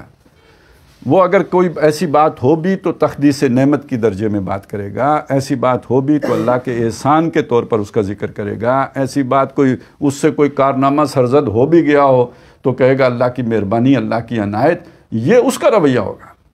اور یہ والا جو ہے اس کا معاملہ یہ ہے کہ یہ بس وہ خوب لمبی ہانکے گا اور نیلی پیلی ساری کاٹے گا، یہ اس کا رویہ ہوگا، اور اپنی خود پسندی اور اپنی بڑی بڑی جو ہے وہ باتیں کرنا، یہ ہے ایک پورا یعنی اچھا جب آدمی سوچتا ہے تو بہت سی باتیں پرانی چھوٹی چھوٹی یاد آتی ہیں. تو مجبوری ہوتی ہے، مطلب آپ اگر فرض کریں ہم میں سے ہی کوئی دفتر خارجہ میں اس کو وہ ترجمان دفتر خارجہ کا ترجمان لگ جائے، اللہ نہ کرے لیکن بالفرض کوئی لگ جائے، تو اب یہ اس کی پروفیشنل ڈیوٹی ہے کہ وہ چہرے کے اوپر ایک مصنوعی اعتماد سجا کے رکھے، اور ادھر آپ کو شکست ہو رہی ہو تو وہ کہے نہیں ہم دشمن کے علاقوں کے اندر گھستے چلے جا رہے ہیں، بس یہ اس کے، اور ہم سبق سکھا دیں گے، ہم تیسی پھیر دیں گے. تو یہ اس کی جاب کی ضرورت ہے نا، وہ اس نے پوری کرنی ہے، تنخواہ اسی چیز کی لے گا. تو بہرحال یہ بڑی محرومی کی بات ہے کسی کو ایسی جاب مل جائے کہ جس میں اس کو شیطان کی طرح لافزنیاں کرنی پڑیں. تو ہوتا ہے کرنی پڑتی ہیں، اپنے ساتھیوں کا مورال کہیں ڈاؤن نہ ہو جائے. حق بتا دیا، سچ بتا دیا، قوم بیٹھ جائے گی، ساتھی بیٹھ جائیں گے، پھر لڑیں گے کیسے، پھر کیسے مقابلہ ہوگا. تو گپوں میں لگا کے رکھو، کبھی حقیقت سے انہیں اس موڑ کے آگے منزل ہے، مایوس نہ ہو دناتا جا. تو یہ در حقیقت یہاں پہ آپ کو یہی نقشہ نظر آئے گا کہ وہ انہیں سمجھا رہا ہے. گھبرانے کی بات نہیں، مطلب ایک بات جو خود اس کے اندر ڈر گھسا ہوا ہے اس کا ذکر تو اس نے کر دیا، لیکن اس کے بعد پھر وہ انہیں پوری تسلی دے رہا ہے کہ کوئی گھبرانے کی بات نہیں ہے. اور اب اس نے اپنی گپیں چھوڑی ہیں. میں نے دکھایا فرنگی کو ملوکیت کا خواب. فرنگی یعنی اس دور میں تو ظاہر ہے ملکہ برطانیہ اور یہ جتنی بھی یورپی قومیں ہیں، چلیں ان کا یہ ولندیزیوں سے اور اطالویوں سے تو کچھ مقابلہ تھا، فرانسیسیوں سے، لیکن یہ کہ باقی یہ جو جہاں پہ ہم جا کے پناہیں شناہیں لیتے ہیں، کینیڈا شنیڈا یہ تو سارے ملکہ برطانیہ کے تابع تھے نا. یہ آج بھی ملکہ برطانیہ کے تابع ہیں. یہ ہمارے جو مجاہدین جا کے کینیڈا بیٹھتے ہیں اور شہریت لیتے ہیں، مصلحین چلے مجاہدین نہ صحیح، تو یہ یعنی ملکہ برطانیہ کی وفاداری کا حلف اٹھاتے ہیں تو پھر شہریت ملتی ہے جی. تو فرنگی کا لفظ جب یہاں پہ آئے گا تو ملکہ برطانیہ کا راج جہاں تک ہے وہ سب فرنگی ہے. اور اس یعنی جو شیطنت کا جو انتظام ہے، اس کی جو جڑ ہے، اس کی جو بنیاد ہے، اس کی جو اساس ہے، وہ شورا نہیں ہے، وہ مشورہ آپس میں مشاورت نہیں ہے، شورا بینکم نہیں ہے، وہ ہے ملوکیت، وہ ہے ڈکٹیٹرشپ، وہ ہے دیو استبداد. تو شیطان کو سب سے زیادہ جو شے پسند ہے یا جس کو وہ لاگو کرنا چاہتا ہے وہ انسانوں کو غلام بنانا ہے. اللہ کا غلام وہ شخص بن سکتا ہے جو آزاد ہو. جو غلام ہے وہ کیسے اللہ کی بندگی کرے گا؟ دو ربوں کے غلام تو آپ ہو نہیں سکتے. لہذا شیطانی آرڈر کا جو پہلا قدم ہے وہ انسانوں کو مجبور، مقہور، غلام بنا کے رکھنا ہے. حریت کی ہر سوچ ان کے اندر سے ختم کر دینا ہے. اور یہ کام اگر کسی نے کیا ہے تو فرنگیوں نے کیا ہے. تو فرنگیوں کو یہ سبق کس نے پڑھایا ہے جی؟ ہم نے پڑھایا ہے جی. یہ ہمارے جو ہے نا محنت کا ثمر ہے، یہ ہمارا سکھایا ہوا جو ہے نا سبق ہے جو فرنگی لے کے نکلے ہیں. اور بعد میں اگر جمہوریت بھی آئی ہے، انسان ذرا سیانہ ہوا ہے، وہ آخر میں وہ مضمون آ جائے گا. تو اصل میں وہ اس کے پردے میں اصلاً تو جبری تھا، ملوکیت ہی تھی. یہ تو اس کو ہم نے خود اسی شاہی کو ہم نے جمہوری لباس پہنا کے لوگوں کو الو بنایا ہے. وہی یو جب وہ کول ہو، وہ ہمارا کول تو لوگوں کو اچھا آ گیا. یہ کوئی وہ لوگوں کی حاکمیت تھی نہیں، یہ عوام کی حکومت تھی نہیں، یہ حکومت ہماری تھی، ہم نے عوام کو الو بنایا. دیو استبداد جمہوری کبا میں پائے کوب، تو سمجھتا ہے یہ آزادی کی ہے نیلم پری، تو یہ آزادی کی نیلم پری نہیں تھی، یہ الو بنایا ہم نے لوگوں کو. تو یہ جو ہے ہم نے دکھایا فرنگی کو ملوکیت کا خواب. میں نے توڑا مسجد و دیر و کلیسا کا فسوں. سیکولرزم. ایک طرف ہم نے ان کو آزادی دی، ٹھیک ہے، اور دوسری طرف ہم نے ایسی تعلیم عام کی، کوئی کہیں لارڈ مکالے نے کی تو کہیں کسی اور لارڈ نے کی ہوگی آ کے. ہندوستان میں ہمیں تو اسی کا نام آتا ہے جو یہاں پہ لے کے آیا. اور یہ بھی شاید آپ کو معلوم ہو کہ یہ 1857 کی جنگ آزادی کے بعد یہ سارا کچھ ہوا تھا، کہ اس پر باقاعدہ تحقیقاتی کمیشن بیٹھا ہے کہ آخر کیا وجہ ہے کہ بھئی ہم نے اتنا ان کو سہولتیں دی ہیں، یہ پھر بھی بادشاہوں کی نسبت تو ہم نے سہولتیں ان کو زیادہ دی ہیں۔ وہ جو آج خلافت کرتے ہیں تو ان کے دور میں عوام تو زیادہ رولے ہوئے تھے۔ وہ ہندوستان خوشحال ہوگا، کچھ لوگ ہوں گے، ہندوستان ملک خوشحال ہوگا، عوام کا تو ستیہ ناش تھا اس وقت بھی۔ تو ہم نے انہیں روڈیں دی، ریلیں دیں، اور جناب انہیں مزدوریاں دیں، پنشنیں دیں۔ ٹھیک ہے، جا کے گولیاں انہوں نے خانہ کعبے کو بھی ماری ہیں ہمارے حکم پر، لیکن یہ کہ بہرحال ان کو ہم نے فیسیلیٹیٹ کیا ہے نا، بدلے میں ہم ان کے سہولت کار ہیں۔ یہ پھر بھی باغی ہو گئے بھائی، کیوں بغاوتیں کی؟ تو اب اس پر جو بیٹھے ہیں تو پتہ لگا کہ بھئی ان کا یہ ہم سمجھتے ہیں یہ ان پڑھ ہیں، ان پڑھ کوئی بندہ نہیں ہے، یہ اسکول نہیں گئے ہیں، لیکن یہ کہ اپنی تہذیب کی جانکاری سب کے اندر موجود ہے، سب پڑھے لکھے، اس معنی میں سب پڑھے ہوئے ہیں۔ اور نمبر 2، ان میں سے مجبور کوئی نہیں ہے، بیکاری کوئی نہیں ہے، قناعت کر لیتے ہیں لیکن مانگتے نہیں ہیں۔ اب ایک نیا پھر انہوں نے پورا، جب یہ فائنڈنگز آئی ہیں، یہ جو کمیشن بنا تھا اس کو بھی ہیڈ کر رہا تھا یہی لارڈ مکالے۔ جب یہ فائنڈنگز آئی ہیں تو اسی کے ذمہ لگا کہ اب اس کا توڑ کیجئے، تو وہ انہوں نے پھر ایک نصاب تعلیم بھی بنایا، پھر نہ صرف نصاب تعلیم بنایا، پھر ایک اور منصوبہ بنا ہے ایک درمیانی لیئر قائم کرنے کا، کہ ہمارا رنگ، ہماری زبان، یہ ہمارا ایک فاصلہ ہے، اس فاصلے کی وجہ سے بھی لوگ ریئیکٹ کرتے ہیں، تو ایک درمیانی لیئر ایسی قائم کی جائے، یعنی ہمارے خلیفے جو ہم سے آرڈر لیں، نیچے جو ہے نا اس کو اس پر عمل درآمد کرائیں، لیکن ہوں اس قوم میں سے۔ یہ فرعونی سوچ بہت بعد میں آئی ہے، یعنی فرعون بنی اسرائیل کے ساتھ جو بھی اس کا معاملہ تھا وہ وایا قارون تھا۔ قارون بنی اسرائیل کی قوم کا فرد ہے، انہو من قوم موسیٰ، وہ موسیٰ کی قوم کا آدمی ہے۔ بیگار لینے کا کام فرعون کرتا ہے، لیکن خود براہ راست بنی اسرائیل کو حکم نہیں دیتا، وہ ٹھیکہ دیتا ہے قارون کو۔ قارون گورنمنٹ کانٹریکٹر ہے، وہ ٹھیکہ ملتا ہے اسے فرعون سے، اور وہ ادھر سے جناب فرعون کی اتھارٹی استعمال کر کے یہ مفت کی لیبر لے جاتا ہے اور سارے کام کراتا ہے، اس لیے اس کے خزانے اتنے ہو گئے تھے۔ تو یہ ایک لیئر تیار کی گئی کہ جو جسے وہ تہذیب بھی ساری سکھائی گئی، بائیں ہاتھ سے کھانا یہ مشکل کام ہے وہ انہوں نے سیکھا، کانٹے سے کھانا وہ سیکھا، پھر وہ جو بھی مطلب ہے گال پھلانا وہ سیکھا، وہ نخرہ سیکھا، جو کچھ بھی پھلاتے ہیں وہ سیکھا، جو اکڑاتے ہیں وہ سیکھا۔ اور پھر کہیں جا کے تو 1893 میں جب پہلی دفعہ جو اس وقت وائسرائے تھا اس کو دکھایا گیا کہ ہم نے ایک پوری نرسری تیار کر لی ہے، تو اس نے جب دیکھا یہ پوری طرح بندروں کی طرح ہماری نقل کرتے ہیں، تو اس نے جو الفاظ کہے وہ بھی یہی تھے، او دے آر بیبونز۔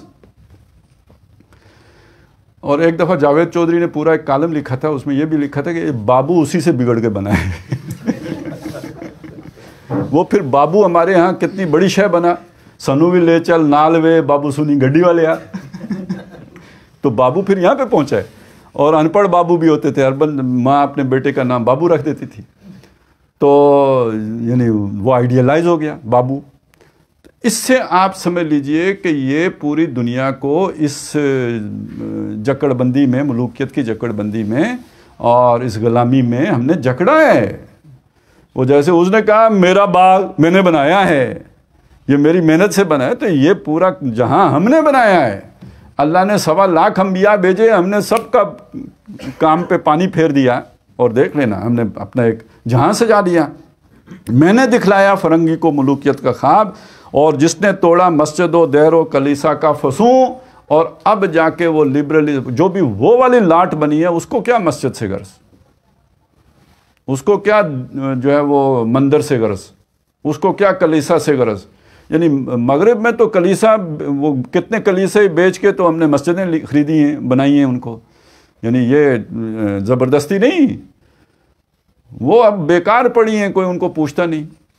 اچھا، اس کے بارے میں قرآن مجید کی رہنمائی کیا ہے؟ یہ قرآن مجید یہ کہتا ہے کہ ویسے سیکولرزم کو ہم جب دیکھتے ہیں نا تو یہ ایک نعمت کے طور پہ نظر آتا ہے۔ آپ کو شاید اس کی، ہم پاکستان میں رہتے ہیں، ہم نہیں سمجھ سکتے کہ سیکولرزم کتنی بڑی نعمت تھی میں تھی کہہ رہا ہوں، اب نہیں رہا دنیا میں، عنقریب جو ہے یہ بھی ختم ہو جائے گا. تھی یہ نعمت. کس کے لیے تھی؟ کمزوروں کے لیے تھی. آپ امریکہ میں رہتے ہیں، اگر سیکولرزم نہ ہو تو آپ سیکنڈ ریٹ سٹیزن ہیں. آپ کو سیکولرزم نے وہاں کا ایک انسان کی سطح کا ایک تشخص دیا ہے. آخر کیا وجہ ہے کہ جو دیوبند پاکستان میں ہے وہ سیکولرزم کا مخالف ہے، اور جو دیوبند ہندوستان میں ہے وہ سیکولرزم کا حمایتی ہے؟ سمجھ آئی ہے نا؟ اچھا، بلکہ دیوبند تو دیوبند، یا چلو خیر ہے، ان کی تو ویسے ہی وہ تو مطلب وہ ملا کو جو ہند میں ہے سجدے کی اجازت ناداں یہ سمجھتا ہے کہ اسلام آزاد چلیں، وہ تو ادھر. اور جماعت اسلامی بھی ہند والی کہتی ہے سیکولرزم ہی چنگا ہے. کیوں؟ سیکولرزم نہ ہو تو پھر ہندو اکثریت کا ملک ہے، تو پھر تو آپ کی کوئی مسجد بھی نہیں چھوڑے گا. یہ تو سیکولرزم کی بدولت ہے نا کہ آپ کی مسجدیں ہیں.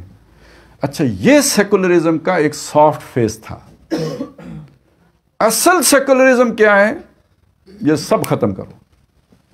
یہ پہلا مرحلہ ہے کہ جس میں اس کو گوارا کرو، لیکن یہ کہ لوگوں کو لگا اور کاموں پہ دو تاکہ یہ ویران ہی ہو جائیں. البتہ اگلا قدم یہ کہ جب ذہن اس کے لیے تیار ہو جائیں تو پھر اڑا دو. میں نے پہلے ایک بات کہی تھی، یہ سارے فلسفے پرانے ہیں، بتایا تھا نا آپ کو پرانے ہیں. اب دیکھیں قرآن کیا بیان کر رہا ہے. قرآن کہہ رہا ہے جتنی بھی قومیں میں نے ہلاک کی ہیں نا، اللہ کہتا ہے اس لیے ہلاک کی ہیں کہ انہوں نے فساد پیدا کر دیا تھا. الم تری کیف فعل ربک بعاد ارم ذات العماد التی لم یخلق مثلها فی البلاد وثمود الذین جابوا الصخر بالواد وفرعون ذی الاوتاد الذین طغوا فی البلاد فاکثروا فیہا الفساد فصب علیہم ربک صوت عذاب. تو تیرے رب نے ان پر عذاب کا کوڑا مارا. اسی کو سورہ بقرہ میں کہتے ہیں لولا دفع اللہ الناس بعضهم ببعض لفسدت الارض. اگر بعض لوگوں کے ذریعے سے اللہ بعض کو دفع نہ کر دے زمین میں فساد پیدا ہو جائے. یہ طالوت و جالوت کا قصہ سنا کر اللہ نے کنکلوڈ اس پر کیا، یعنی اگر طالوت جالوت کو مار نہ دیتا تو زمین میں فساد پیدا ہو جاتا. اب یہ فساد کیا ہے؟ اس کو سورہ حج میں کھولا. لولا دفع اللہ الناس بعضهم ببعض، اگر اللہ بعض لوگوں کے ذریعے سے بعض لوگوں کو دفع نہ کر دے، لہدمت صوامع و بیع و مساجد، تو گرا دی جائیں مسجدیں بھی، یہ عبادت گاہیں صوفیوں کی بھی، خانقاہیں بھی، اور یہ چرچ اور کلیسا بھی سب گرا دیے جائیں. تو جب شیطان دشمنی پہ آئے گا تو وہ صرف مسجدی کا دشمن نہیں ہے. اگرچہ ایک اعتبار سے آپ سوچیں تو یہ پادریوں کے پیچھے کون تھا؟ شیطانی تھا نا. یہ یہودیوں کے پیچھے کون تھا؟ شیطانی تھا. ان کی جو عبادت گاہیں تھیں جن میں یہ سارے گند ہوتے تھے، وہ ان کے پیچھے کون تھا؟ شیطانی تھا.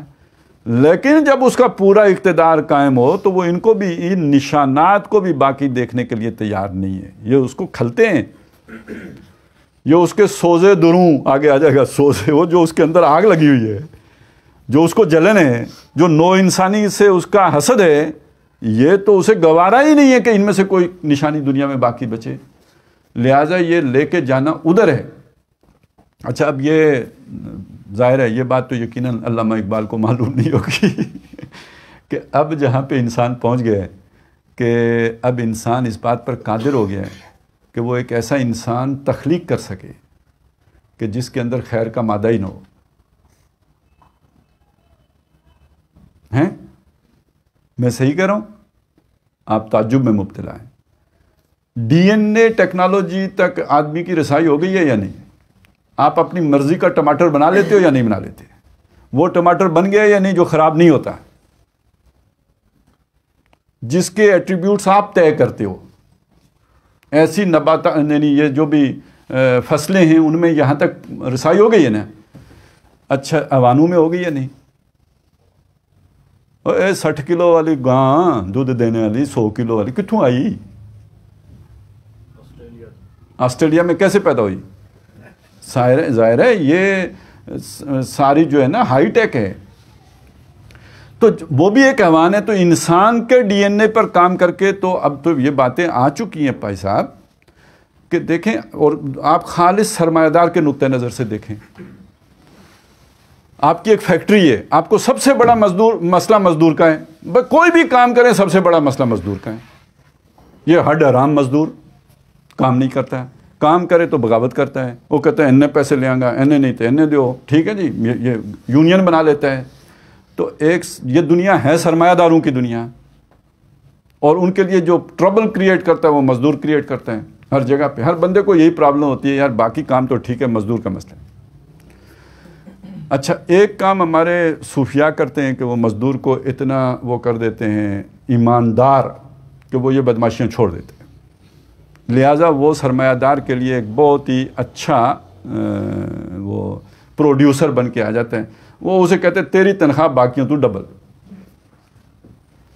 بلکہ یہ جو بڑی بڑی کمپنیاں ہیں نا، جنہیں مطلب گورنمنٹ سے، خاص طور پہ کنسٹرکشن کی کمپنیاں، تو یہ تو رشوت کے بغیر کوئی بل ہی نہیں پاس ہوتا۔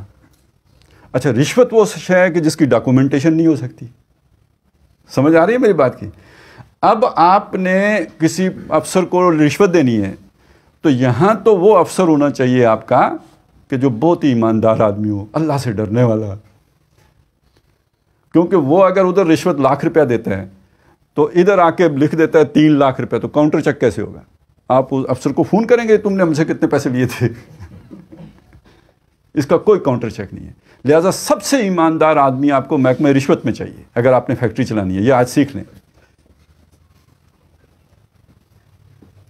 اور باقی پوری فیکٹری ایسے ایمانداروں کی ہو، این ٹائم پہ آئیں، این ٹائم پہ جائیں، دن میں دل لگا کے کام کریں، تو پھر تو آپ کے وارے نہیں آ رہے ہیں۔ تو اب ظاہر ہے لوگ جب مذہب سے دور ہو گئے تو پھر اس طرح کے شریف بندے بھی ختم ہو گئے، مسئلہ بن گیا۔ اب مشینی بندہ آ رہا ہے جس کے ڈی این اے سے وہ ساری تزکیہ شدہ، اس کے اندر سے کوئی مطلب میں شیں ہینگی پھینگی ساری نکال کے بندہ فرسٹ کلاس تیار کر کے چلو بھائی، اب آرٹیفیشل بندہ آ گیا، ڈی این اے انجینئرڈ بندہ۔ تو یہ ہوگا جناب اصل میں دجال۔ انہی میں سے جو ٹاپ پہ چلا جائے گا نا، وہ سپر مین جو بن گیا، وہ اس کا نیٹشے کا، اب وہی مادہ پرستی کا جو ہے نا وہ فلسفی جو سب سے بڑا ہے وہ نیٹشے ہے، اور اس کا جو سب سے بڑا انسان ہے وہ سپر مین ہے۔ لوگوں نے سمجھا یار اقبال کا جو یہ مرد مومن ہے یہ سپر مین کے آئیڈیا سے لیا گیا ہے، یہ بالکل اپوزٹ بات ہے۔ اس کا سپر مین ہے، اس کا مرد مومن جو ہے یہ روح اللہ ہے۔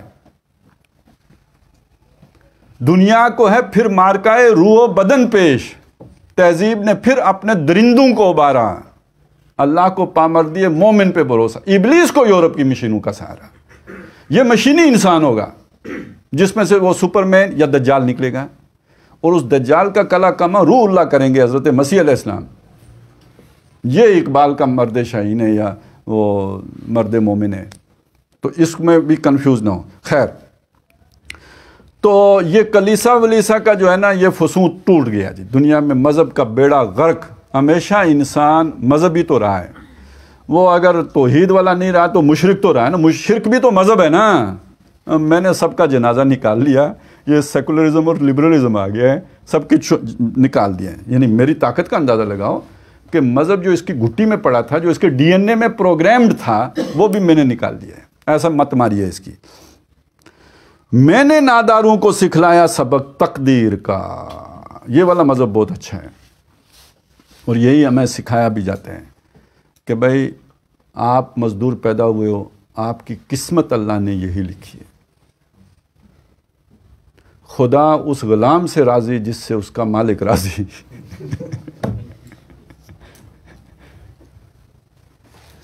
خبردار اگر حق کا نام بھی لیا تو آپ دوسروں کے حقوق پورے کریں، فرائض جو آپ کے ہیں وہ پورے کریں، اپنا حق معاف کر دیں، اللہ عطا کرے گا۔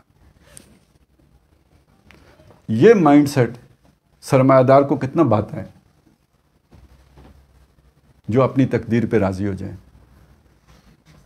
کہ صاحب جو دیو تڑی مرضی، جڑا دے ادا بھی پلا، جڑا نہ دے ادا بھی پلا۔ ٹھیک ہو گیا جی، یہ ہے۔ تو یہ ہمارے بھی دوست تھے، کہتے ہیں یار یہ میں بڑی پیڑی ہے،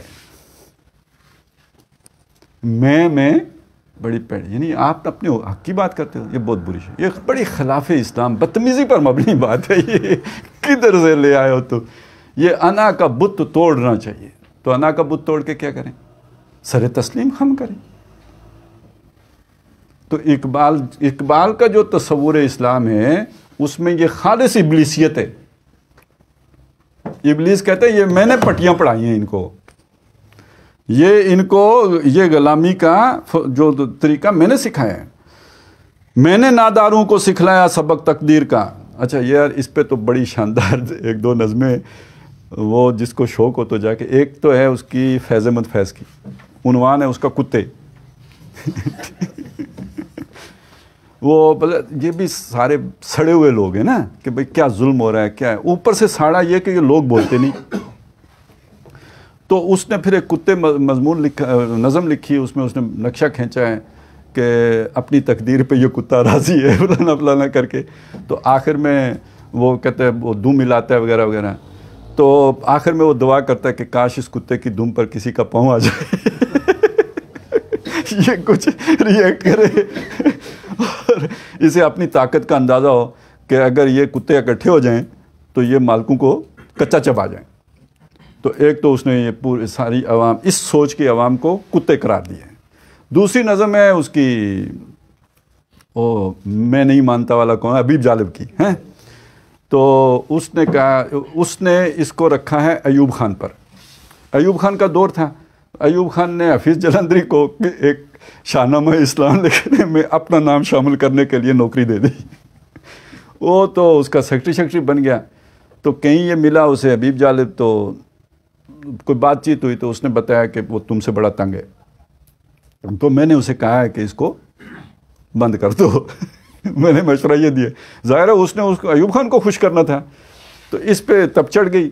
تو اس پہ اس نے ایک نظم لکھی. اس وقت پاکستان 10 کروڑ کی وہ تھی. یہ جو 10 کروڑ ہیں جہل کا نچوڑ ان کی فکر سو گئی ہے. تو یہ سارے، یہ 2 نظمیں پڑھنے والی ہیں، یہ سمجھ اس سے آئے گی آپ کو کہ یہاں پہ اقبال بیچارہ کیا رونا رو رہا ہے. وہ اس درجے نیچے نہیں اترا جہاں پہ حبیب جالب اور فیض آئے ہیں. ایک نے کتے لکھی اور دوسرا یہ جو 10 کروڑ ہیں جہل کا نچوڑ ہیں، یعنی الو کے پٹھے ہیں. تو مطلب یہ آخر کس نے سلایا؟ یہ کس کی سیر انگیزی ہے؟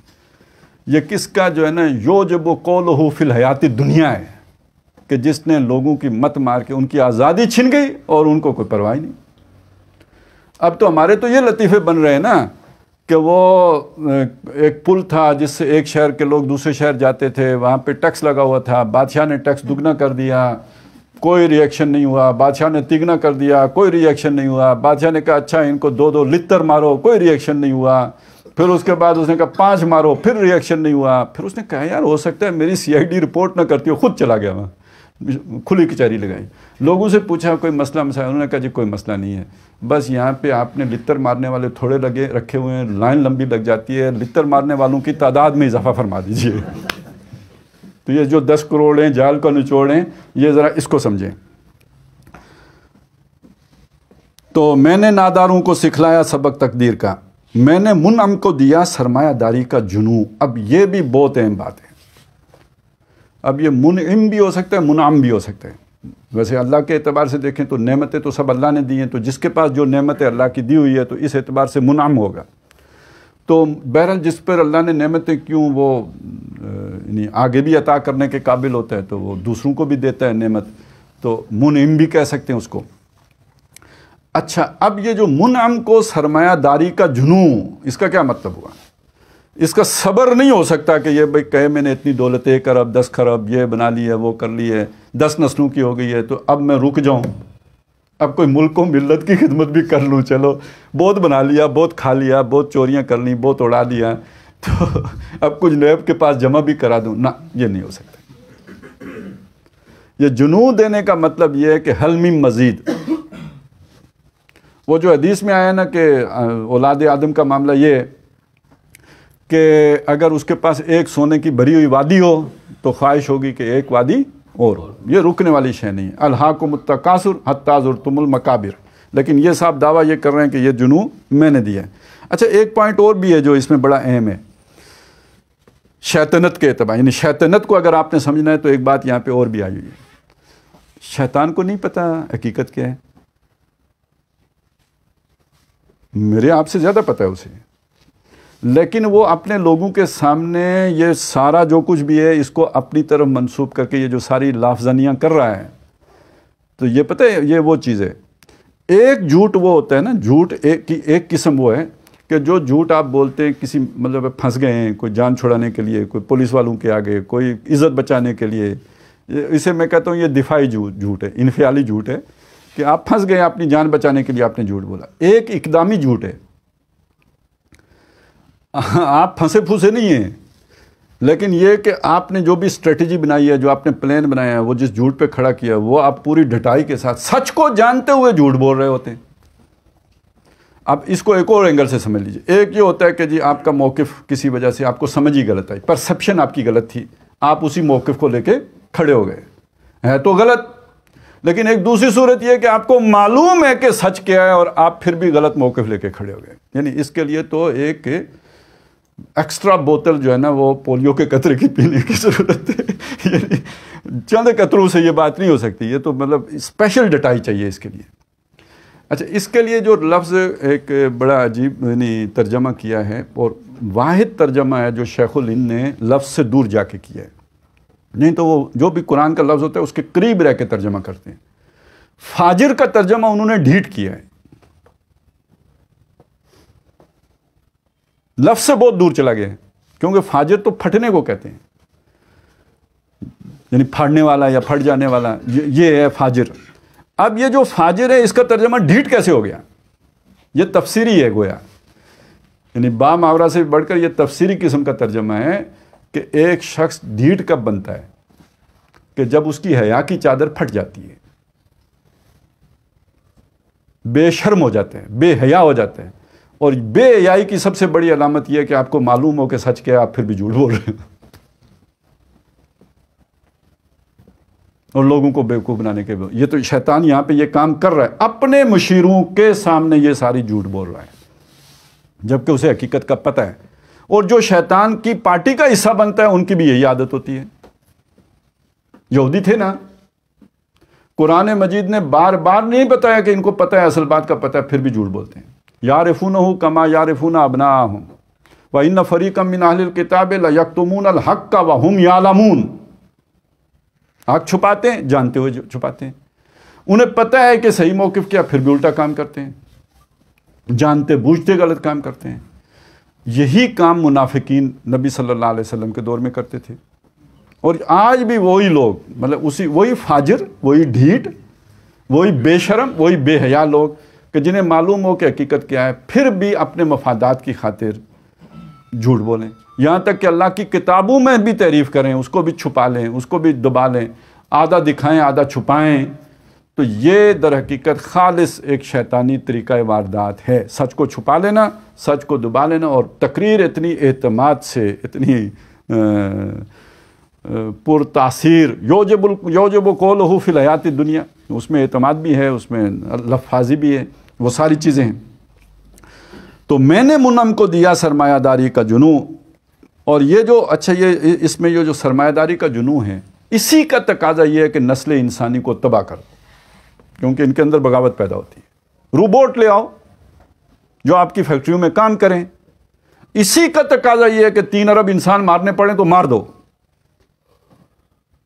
جو اب وہ کانسپریسی تھیوریز والے جو باتیں کر رہے ہیں، اور یہ کانسپریسی جو ہے نا، یہ تھیوریاں ہمارے لوگ نہیں، مسلمان نہیں پھیلا رہے۔ ابھی آپ کے پاس جتنی بھی اس طرح کے کلپ آ رہے ہیں، ویڈیوز آ رہی ہیں، وہ ساری امریکہ سے آ رہی ہیں، اور اس کے پیچھے پتہ ہے کون ہے؟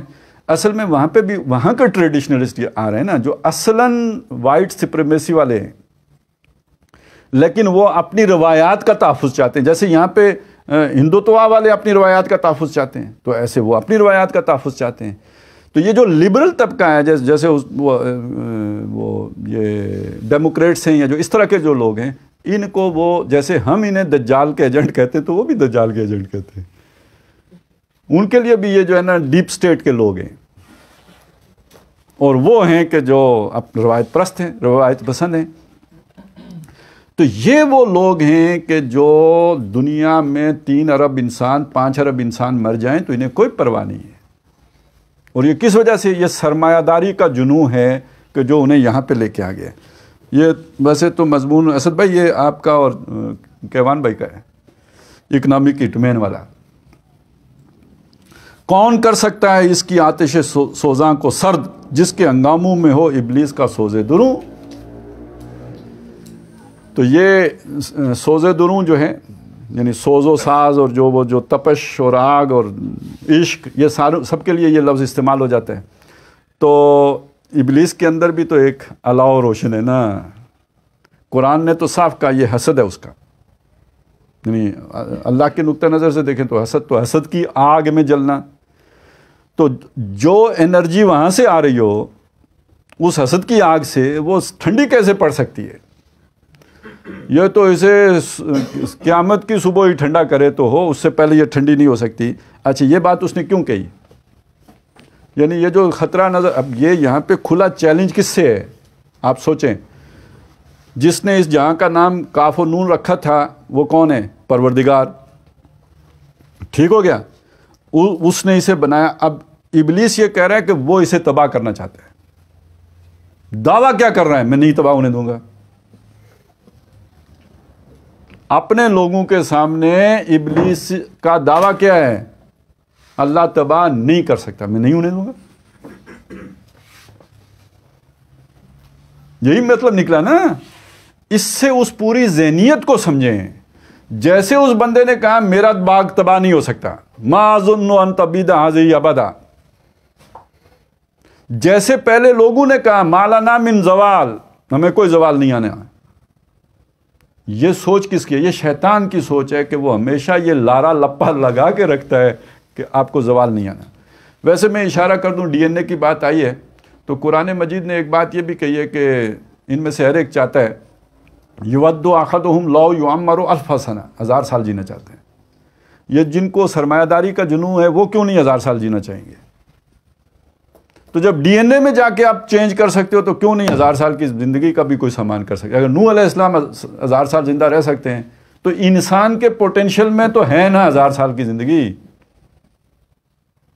تو یہ تو ڈی این اے میں خرابیاں آئی ہیں نا جس کی وجہ سے تو آج ہم 60 سال 70 سال 75 سال 80 سال زندگی ختم ہو جاتی ہے.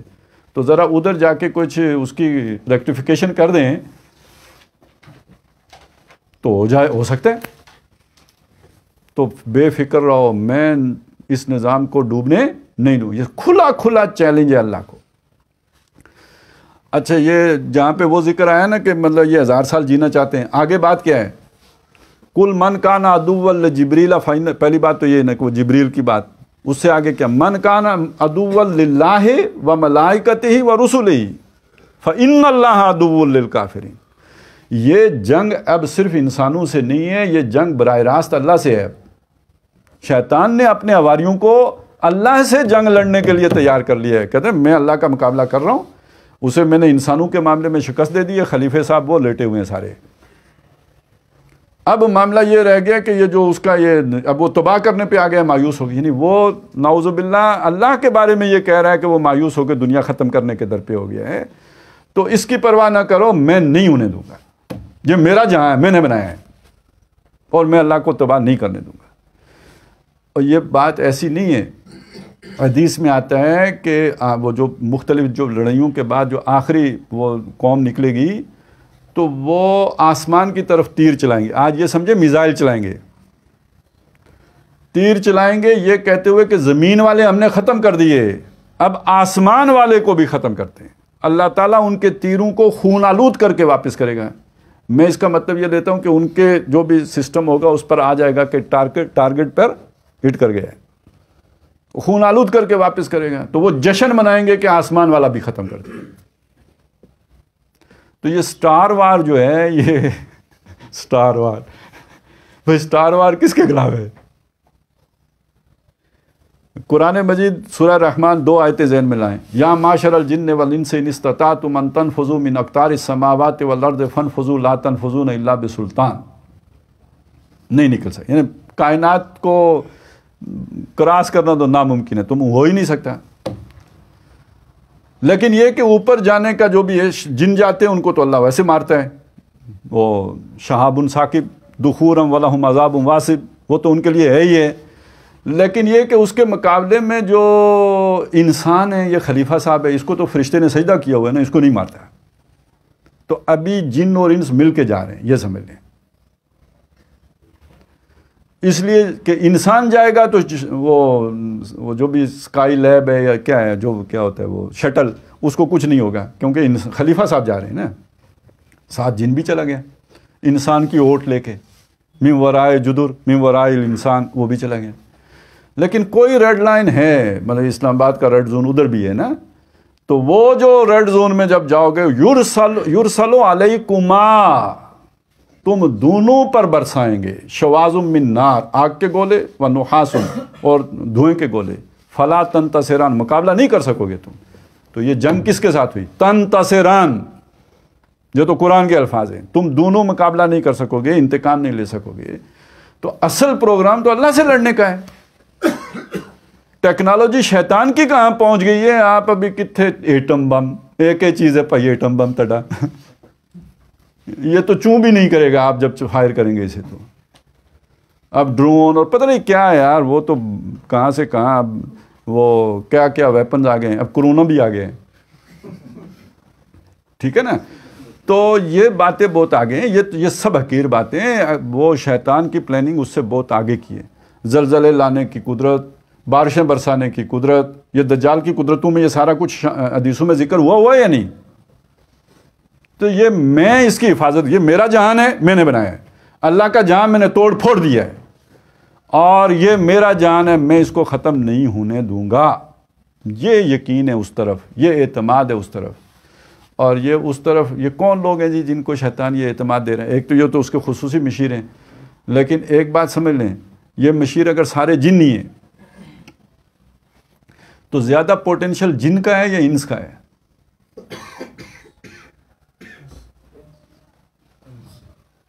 انس کا ہے. تو شیطان پاگل ہے کہ کم تر مخلوق کو اپنا وہ ذمہ داریاں سونپے گا. جو کام انسان کر سکتا ہے وہ جن نہیں کر سکتا. اس کو تو اللہ نے زیادہ طاقت دی ہے، جن تو اس کے آگے ہیچ ہے. لہذا یہ بات سمجھ لیجئے کہ اس میں بہت سے شیطانی بیوروکریسی کے کتب اور ابدال ہو سکتے ہیں. وہ بھی تو ایک پورا انتظام ہے نا، انسرام ہے، وہ چلا رہا ہے. تو یہ مکس کام ہے، آپ کو پتہ ہی نہیں لگے گا کون دجال ہے تو کون ولی اللہ ہے، تو کون ابدال اس طرف والا ہے تو کون سا ابدال اس طرف والا. اس لیے ہم اس چکر میں پڑھتے ہی نہیں یار. ہمیں تشریح دنیا میں اللہ نے پیدا کیا ہے، اتھے ہی رہو. نہ خواب تے، نہ جناب علام تے، نہ القاء تے، نہ ابدال تے، نہ کتب تے، نہ فلانے. یہ دونوں طرف چلتے ہیں. آپ کو خواب آیا کیا پتہ شیطان کی طرف سے آیا کہ رحمان کی طرف سے آیا؟ ادھر ہی رکھو بس، ٹھیک ہے جتنے یہ. اور آپ کو اگر نظر بھی آ گیا، کوئی جھماکہ ہو گیا، کوئی آپ کو کشف ہو گیا، تو ہوا کرے نا. آپ نے تو شریعت کی روشنی میں کام کرنا ہے بس. وہ ٹھیک ہے، آپ کو ایک خبر اللہ نے دے دی، اچھی بات ہے. آپ کو پتہ ہے کل کیا ہوگا، مریں گے. پہلے خواب آ گیا نا مریں گے، تو اب بھاگ جائیں گے میدان جنگ سے کہ میں نے خواب دیکھ لیا کل مرنا ہے. تو یہ سمجھیں، تکوین علیحدہ شے ہے، ہمارا کام ہے تشریعی سطح پر کام کرنا. تو اور ابلیس کی ساری جنگ جو ہے وہ اب براہ راست اللہ تعالیٰ کے ساتھ ہے. جس کی شاخیں ہوں ہماری آبیاری سے بلند، کون کر سکتا ہے اس نخل کوہن کو سرنگوں. ہاں، یہ ایک اور بہت بڑا جھوٹ ہے جو اس نے بولا ہے.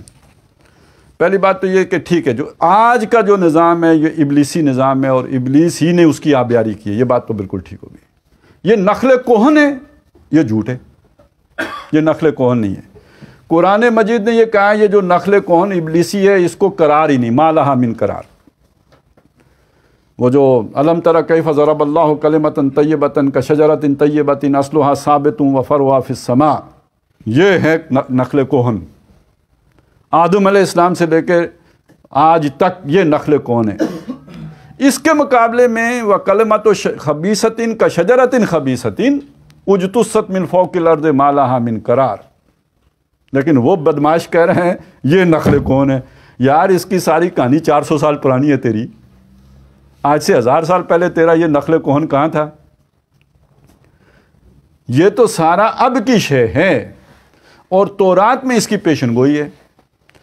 جب جہاں نبی صلی اللہ علیہ وسلم کی پیشن گوئی ہے کہ آپ صلی اللہ علیہ وسلم فارکلیت جو آئیں گے فاران کی پہاڑیوں پر، تو ان کے یعنی وہ ہر طرف ان کا نور پھیل جائے گا، پھر ان کے 1000 سال بعد پرانا ابلیس پرانا سانپ یعنی ابلیس، یعنی شر کی علامت ہوتی ہے نا سانپ، تو استعارہ ابلیس کا، تو پرانا سانپ جو ہے وہ دوبارہ آزاد ہوگا اور وہ قدسیوں کے شہروں پر یاجوج و ماجوج کے لشکر چڑھا کے لائے گا۔ قدسی اب ظاہر فرشتوں کے شہر تو نہیں دنیا میں آباد، یعنی جو اس فارکلیت کے پیروکار ہوں گے، یعنی مسلمانوں کے جو شہر ہوں گے، ان کے اوپر یاجوج ماجوج کو چڑھا کے لائے گا۔ تو یہ تو ساری 400 سال کی کہانی ہے بھائی، یہ رینائنسنس اور پھر یہ سارا یہ عناصر کا کھیل جب قرار پائی ہے دنیا، یہ تو 400 سال کی کہانی ہے۔ تو یہ کوئی نخل کوہن نہیں ہے، یہ اس کی گپ ہے، یہ وزارت خارجہ کے ترجمان کا بیان ہے۔ وہ آپ اگر کتاب پڑھیں نا اس کی صدیق سالک کی، میں نے ڈھاکہ ڈوبتے دیکھا، وہ پڑھنے کی چیزیں، یہ پڑھنے کے بعد تو وہ ضرور پڑھیں۔ جس صبح نیازی صاحب نے سرنڈر کرنا تھا، اس شام کو جو ہے نا وہ نقشہ پیش کر رہے تھے کہ جو ہم اس طرح ہندوستان کو قابو کر لیں گے، رات تک قابو کر رہے تھے ہندوستان کو، یعنی اپنے لوگوں کو پوری والی تسلی دے رہے تھے، پرواہ نہیں۔ اور شروع سے ان کی اسٹریٹجی یہی تھی کہ مشرقی پاکستان کا دفاع مغربی پاکستان سے ہوگا، اور روز وہ اپنی جو ڈرائنگ بناتے تھے اس میں جتنی ہندوستان مشرقی پاکستان میں گھستا تھا، اتنا مغربی پاکستان سے فوجیں ہندوستان میں گھسا دیتے تھے، خود ہی پنیں اٹھا کے ادھر لگانی ہوتی تھی۔ تو وہ بات ہے، یہ کہہ رہا ہے کہ یہ نخل کوہن ہے، یہ کوئی اس کا نخل کوہن توحید کا ہے، پرانا جو درخت ہے وہ توحید ہے، جو ہمیشہ سے ہے، ہمیشہ رہے گا۔ اور یہ جو خبیث کلمہ ہے یا خبیث درخت ہے، یہ نخل کوہن نہیں ہے، یہ عارضی درخت ہے، یہ اس کو دوام نہیں ہے، ما لہا من قرار، قرآن یہ کہتا ہے۔ تو لیکن شیطانی پوائنٹ آف ویو تو آ گیا نا، شیطانی طریقہ واردات تو آ گیا نا، وہ اپنے لوگوں کو الو کیسے بناتا ہے یہ تو معلوم ہو گیا نا۔ تو ویسے آپ کو بھی مشورہ یہی ہے کہ وہ سیاسی پارٹی، وہ جماعت جو اس طرح کے دعوے کرنے والی ہو، جناب ہم تبدیلی لے لیں گے، ہم یہ کر دیں گے، ہم جناب دودھ کی شہد کی نہریں بہا دیں گے، یہ ساری بکواس شیطان کرتے ہیں۔ جو حقائق کی بات کریں، یہ ہمارے حالات ہیں، یہ اس وقت ہم اس پوزیشن میں، یہ آپ کا مخلص اللہ تعالیٰ بھی اسی طرح کرتا ہے۔ وہ پہلے کہتا ہے وَلَنَبْلُوَنَّكُمْ بِشَيْءٍ مِّنَ الْخَوْفِ وَالْجُوعِ وَنَقْصٍ مِّنَ الْأَمْوَالِ وَالْأَنفُسِ وَالثَّمَرَاتِ۔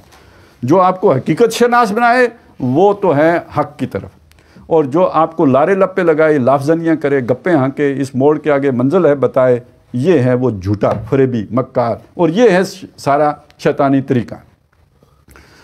تو بس یہ کچھ ایک جو ہے نا ابتدائی جو خطاب تھا اس سے نکلا ہے۔ اب آگے مختلف مشیر اٹھ کے اپنی پالش کرتے ہیں۔ ہم انشاءاللہ اگلی نشستوں میں پالش بھی پڑھیں گے کہ اس طرح کی محفلوں میں صاحب کو خوش کیسے کیا جاتا ہے۔